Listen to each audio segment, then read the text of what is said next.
All right, today's video is Chapter 8, Lesson 2. We're going to factor polynomials.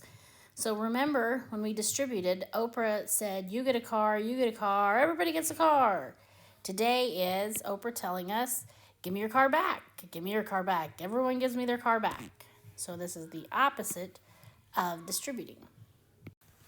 All right, let's suppose we start with this polynomial. If I look at the coefficients, what do they all have in common? Well, they all can be divided by 2. 2 is the greatest common factor. Now if I look at the A's, there's 2 A's here, 1 A here, and 1 A here. So everybody has an A in common. Let's look at the B's. 1B, 1B, 1B, they all have a B. So I'm doing the backwards of distributive property. I'm pulling out the car. This was the car that we distributed to each person in the audience. Now we're taking the car back. What is left goes inside the parentheses. So if I divide or take out a 2 from this coefficient, I'm left with -2. If I take away one of these A's, I'm still left with another A. If I take away the B, the only B he had, I don't have any B's. -4 plus nothing because that's the whole car. So there is what's left. -2A.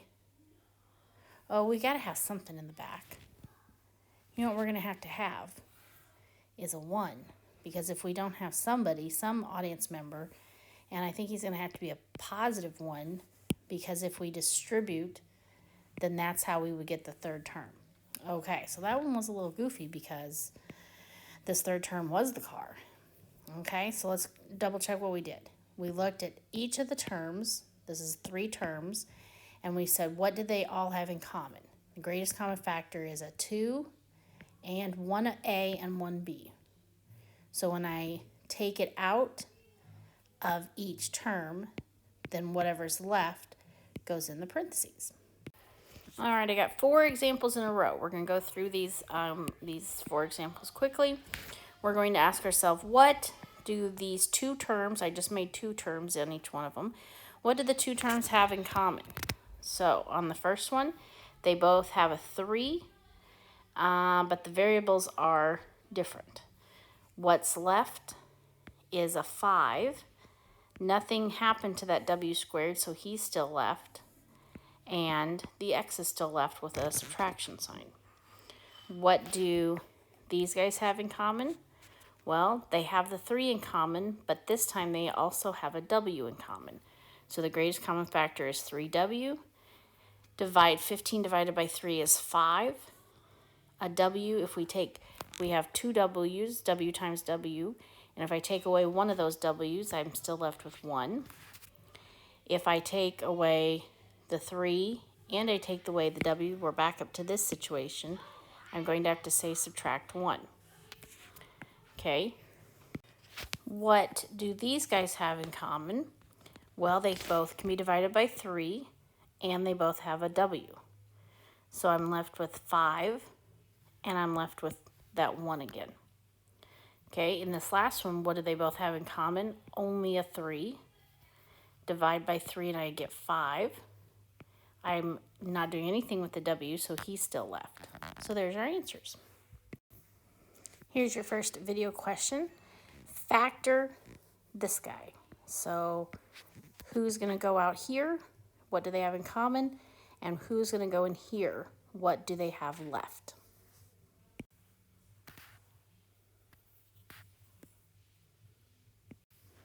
There's your answer. 2x to the third y squared is what they have in common.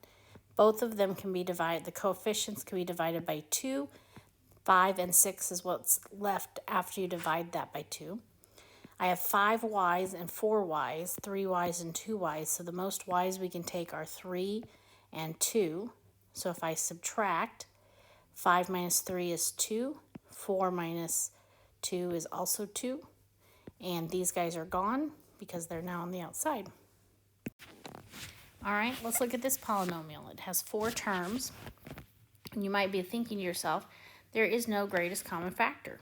And you would be right. So we have this little trick called, let's separate them into left Twix and right Twix and treat them separately. So what does 4QR plus 8R have in common? They both have a 4 and they both have an R. I'm left with a Q and I'm left with a 2, Q plus 2. In the blue side, what do they have in common? They both have a 3, and I'm left with Q plus a 2. Now, this is not a coincidence. The way they've designed these questions, this will happen every time. So now what you say is, what does all of this have in common? Or we can make it just two groups, however you want to think of it. So our first group is going to be made up of the pink stuff. Our second group is going to be made up of the Q plus 2 stuff. So final answer is 4R plus 3 and Q plus 2. I put 4R plus 3 in its own set of parentheses, and I write Q plus 2 just one time. Okay, let's recap what I did. I separated it out because these had something in common. Here's what was left. These guys had something in common. Here's what was left. These two became their own parentheses, and these became their own parentheses. Now, this is a plus 3 because they had a positive 3 in common. If you want to pull out a negative, you might have to pull out a negative some point instead of pulling out a positive number. All right, let's try this one. We're going to separate it out into left Twix and right Twix. I'm going to ask myself, what do these have in common? Take it out, and what's left? What do these have in common? Take it out, and what's left? When I do the left side, they both have an N in common, R, and a positive 5 is what's left. Now I know that I need this to be over here. So how am I going to get an R plus 5 from this blue section, the right Twix? Well, if I pull out a negative 1, negative 1 times R would be negative R, and negative 1 times 5 would be negative 5. So they both have a negative 1 in common, and the reason I was able to do that is because your game plan is this parentheses has to match this parentheses. And if you were just looking up here, so far it doesn't match, but we can kind of tweak it and make it match. N minus 1 is our first parentheses, and R plus 5 is our second parentheses. All right, so I'm not going to say as much this time. You try to anticipate what I'm going to say. Separate it out. Take out a 3 and a P from the left side. When I do take out a 3 and a P, there's an N left. Take out a 3 and a P, there's a 5. I now know my game plan. This side has to say N plus 5. In order to get this to be a positive number, positive 5, I'm going to have to divide by negative 4. And then rewrite it into parentheses, 3P minus 4 and N plus 5. All right, this one's going to be a little weird. I'm going to separate it out.